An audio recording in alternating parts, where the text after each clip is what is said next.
Happy Monday, y'all. I hope everybody is having a great start to their week. And I myself am leaving the gym. I have to admit, it feels nice to be back up and moving. As most of you know, I recently had a major surgery about 2 weeks ago. So I have been out of my sorts for a little bit of time now.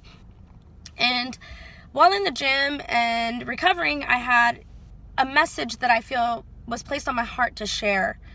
And I hope that I get God's word across as clearly as possible. I'll be honest, right now I'm sitting in a parking lot, hence my mom car, because it's taken me a little bit of time just to kind of gather my thoughts and really zone in on what it is I'm feeling.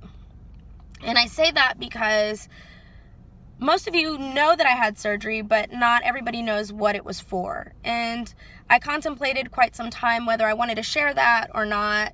As you know, it's personal and it's hard for us to share our personal issues with each other. But I think that takes courage, and maybe by doing so, it will help others to understand that not every situation is ideal, pretty, or easy for that matter. But nonetheless, here I am, persevering, thriving, and moving forward. So with that being said, I had a partial hysterectomy. Very painful. All the women are probably going, ouch, why? It was necessary. If you watched my other video, I shared some health issues that are out of my control. And this is just one of those things that is going to get me to a healthier me. So yes, it was absolutely necessary. Yes, it was horribly painful, not just physically, but emotionally. And I'm grateful to have all my friends and family and those that have supported me through this. It hasn't been an easy year, and it's not over, but I'm grateful for that too, because I feel blessed to have this procedure behind me. And I say that because I've needed this procedure for about 2 years now, and I'm a single mom.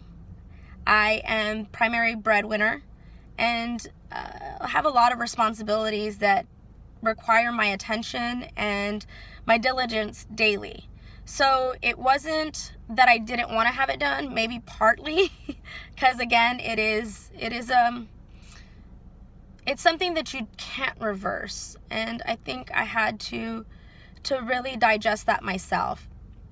But knowing now and being where I'm at now, I'm so grateful, because this is something that I prayed for years. I needed it done. I was already in pain for many years now because of the issues that were occurring. And I think that a piece of me grew complacent and comfortable with not being able to have it to some extent, right? Because then we get to keep a piece of ourselves, but at the same time, we're still hurting.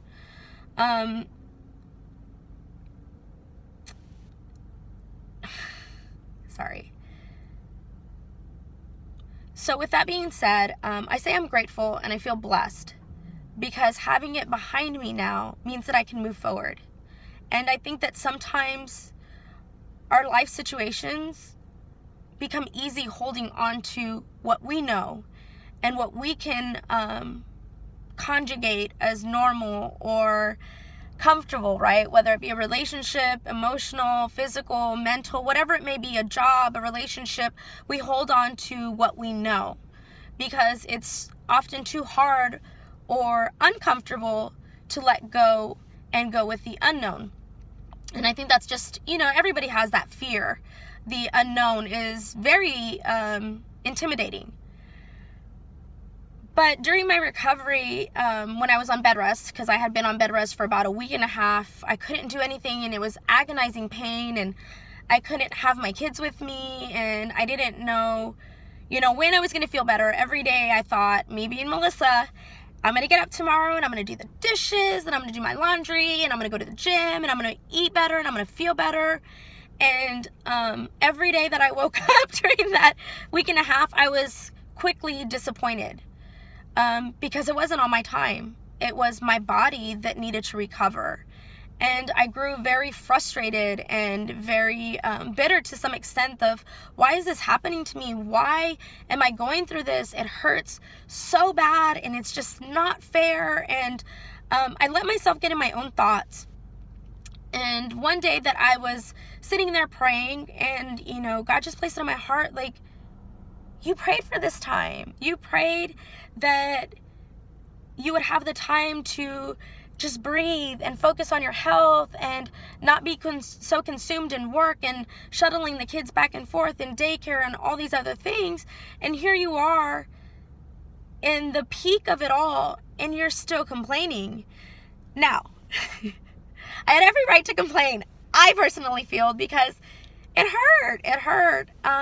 But at the same time, it placed an understanding on my mind and my heart to say, you're absolutely right. This is the time that I've prayed for 2 years.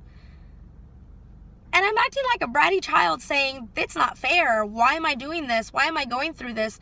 When all along, it's a blessing.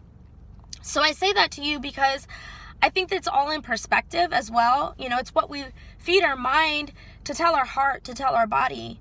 And in knowing that and embracing that, it made everything so much more vivid. There's been other things that have come up in between there. Don't get me wrong. Just because, I'm going through health issues or, I have a surgery, doesn't mean that life stops, right? Just because you're sick, just because you're hurting, just because somebody dies or you lose your job, life doesn't stop. And sometimes that feels so unfair. And I don't want to take that emotional right away from you, because that's not what God's saying. He's never said, don't hurt. Don't feel like you can't be broken or transparent in your emotions and thoughts. It's kind of quite the contrary. Do those things, but move forward with those things, because pain is a gift from God. Pain is an indication that something is not right, whether it's your emotion, emotional well-being, health, whatever it may be, a relationship, whatever it is, something is not right. And I feel like for me, my body was telling me this hurts, something's not right. And having to let go of what I knew and what I wanted took that much more effort and courage just to say, you know what, you are absolutely right. I know that this is going to be painful during the process, but I'm already hurting. So let's just move forward. Embrace what your now is and move forward. I hear, new year, new beginning. No, not so much. Our mindset is different, true. We want to, do better things in the year to come, but it's more than just a saying. You have to actually act on it.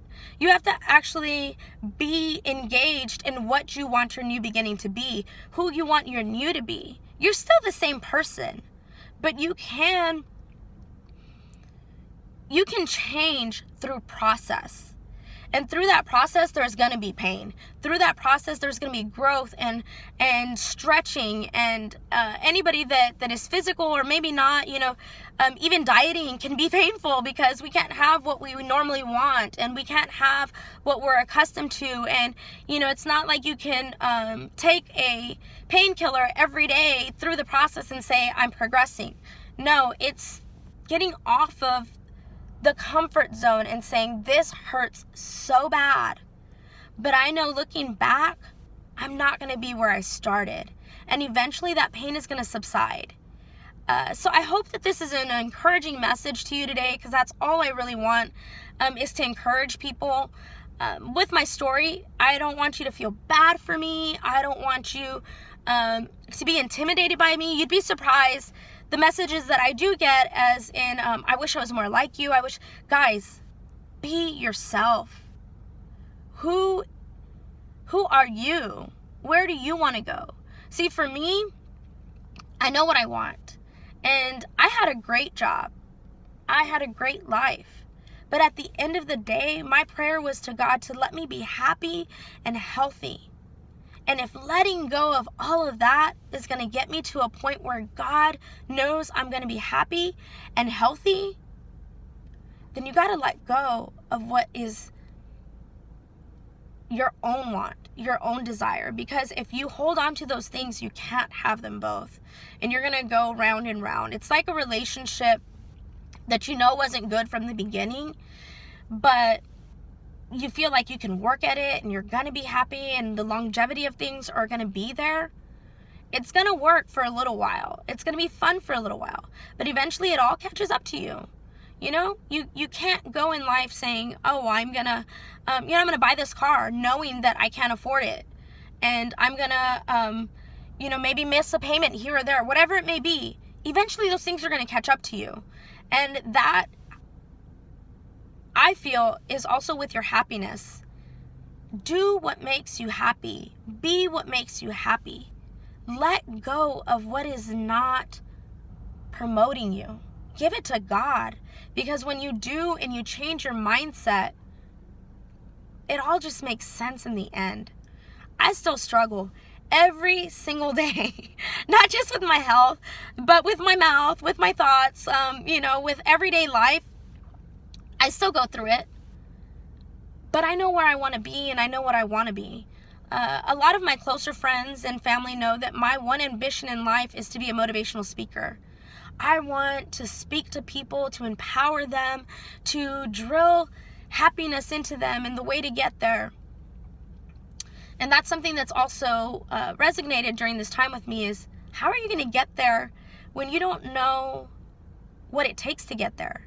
How are you going to help other people when you yourself aren't doing what it takes? So this is me stepping out. This is me giving it to God. This is me saying thank you for the pain, for the storm. Because even through the storm, He was there. He never leaves you. And He hears your cries when you cry out to Him. Because trust me, I've been there when I say, why? Why do I have to keep going through this? Why does it have to hurt so bad? And He says, because I'm stretching you. You're not going to get up and be the same person you were yesterday. And I'm not. And I'm grateful because I'm growing.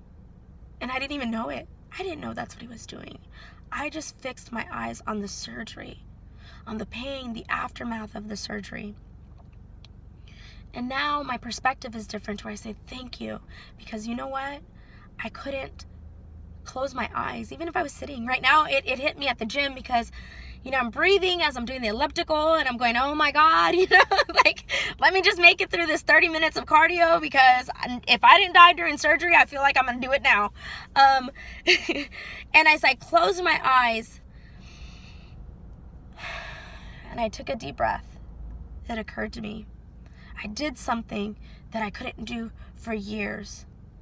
I couldn't stand up and do a simple thing like close my eyes and stand up at the same time. Because one of the side effects to some of the medication I was on due to my health issue was horrible vertigo. So that's something that I haven't done for years. For years. Just stand up and close your eye and not feel like you're going to fall out. Thank God. Thank God. The little things, but you gotta focus on the little things that are gonna carry you to the bigger things. Because if you remain focused on the big things that are holding you back, you won't get there. It's awesome. Just take that step. Surround yourself around positive people, people who believe in you, who motivate you. During this time, I've probably shared with my, everybody's going, what are you going to do now, Melissa? What's your next step? And I'm going, I don't know, because I'm not there yet. During the flooding, because the kids and I flooded, some of you know, and I don't want to dwell on that because that's behind us to some extent, but that's not what I want this to be about. I had to give up my job. And that hurts really bad because as a single mom, I was doing it. I made an income that provided as if I had a 2-person income in my household, and my kids didn't go without. And that's probably been one of the harder things, aside from the surgery, during this process of what I call my molding. Because I hope that when I finish my molding process, I will no longer be even recognizable to myself. That is my goal, which I have put an end date of 6 months. So we'll see where that goes, all right? But with that being said, it's hard. It's hard to let the things that in my own image were perfect and worked out, and we were so happy, and it was us making it, right? Until stepping back, I see that God doesn't want us just to make it. He didn't take those things and allow those things to happen to us because he was taking it. He allowed it because he knows I wouldn't have let it go. And he has more for me, and I firmly believe that. And I have people now in my life that believe in me. They know and they encourage me. Yes, Melissa, you're going to be a great motivational speaker because you talk to me as if you were talking to thousands. And that means more to me than any amount of money in my bank account, because I'm walking in my purpose. Not fully yet. I'm still taking baby steps, but I'm getting there. And that's what matters. I feel blessed to know where it is I'm going, even though I'm not there yet. I feel blessed that God knows what I need, and he's answered my prayers. That's the biggest thing. He answered my prayer, and I didn't even know it, and I'm here fussing because I'm going, why? Why? And he's going, because you asked me. And I'm going, I did ask for that, didn't I? I did. And he answered me, and he'll answer you. I believe that. Believe in yourself. Even in the far-fetched dreams, believe in yourself. Oprah didn't get to where she's at. Any other pastor, any elite motivational speaker didn't get to where they're at by doing the same thing. It has to hurt. Maybe not all the time, because there's some really happy moments in between there, like today, where I'm walking away from the gym and I'm going, I nailed it. I'm not where I was, but I'm going to get there because I did my best. And today, I did more than I did yesterday. And last week, I was laying in bed in pain and I couldn't get up, even if I wanted to. And the week before that, I was being sedated for surgery. Emotionally broken. But today, it all makes sense. And knowing that, I'm going to move forward. I'm going to put one foot in front of the other. And I'm going to walk in God's purpose. I hope that this has touched you. I hope that this has motivated you. More importantly, I hope that it's understood this isn't about me. This has nothing to do with me. This is my story, true enough. But I don't want the glory. I want God to get the glory. And I want to help others get to the same place because I'm just like you. I love y'all, and I hope that you guys continue to stay motivated and have a happy, happy week. And we will chat soon. Bye.